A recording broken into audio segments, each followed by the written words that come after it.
Hello, Zimbabweans. Today I want to talk about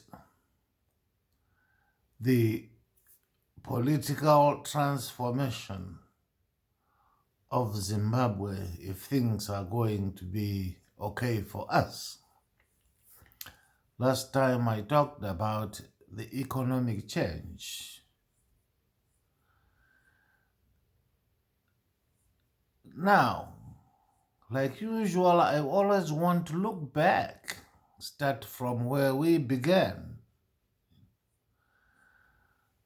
When the colonialists came, they found us with governments that were functioning in the form of chiefs.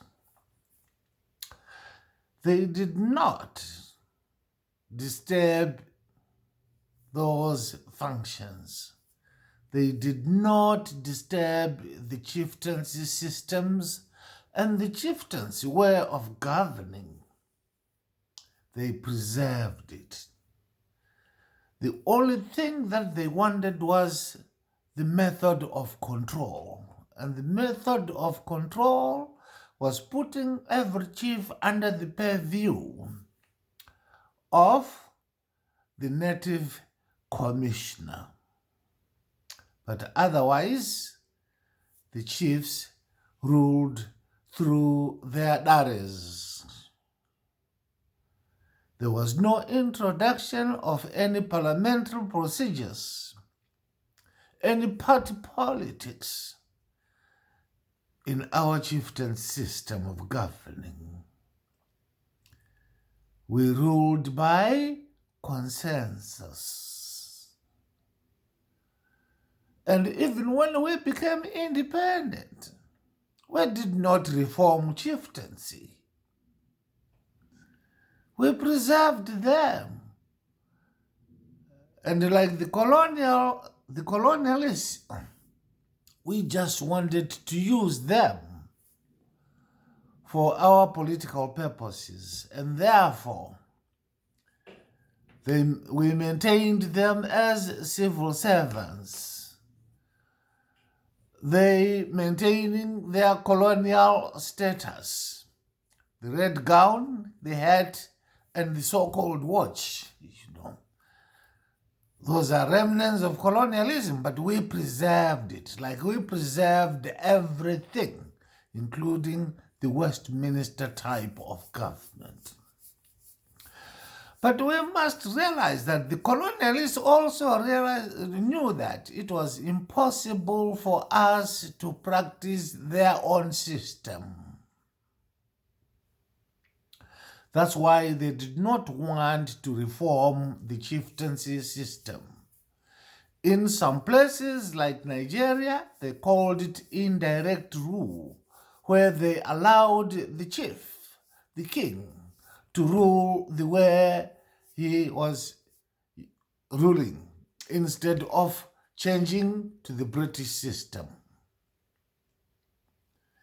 That was true of Ghana, where they had the Asantehene, who kept his kingdom and ruled the way he was used to ruling, without any interference from the British.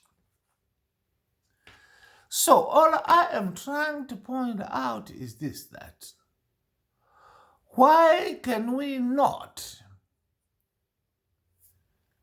make a thorough study of our chieftains' governance, modernize it, and make that our form of government? Because that is what the majority of the people understand. If we are talking of the majority of the people under chieftains in Zimbabwe today, they are being ruled through the dare. They are being ruled through the consensual system, where members of the dare reach a consensus on a subject and that is given to the chief to summarize and implement. If the chief fails to implement the decisions of the diary, then the chief is rejected by the people because he was a servant chief.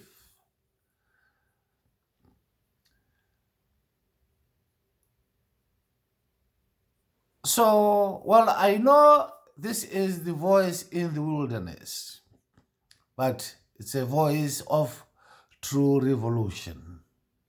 I see you in my next video. Thank you.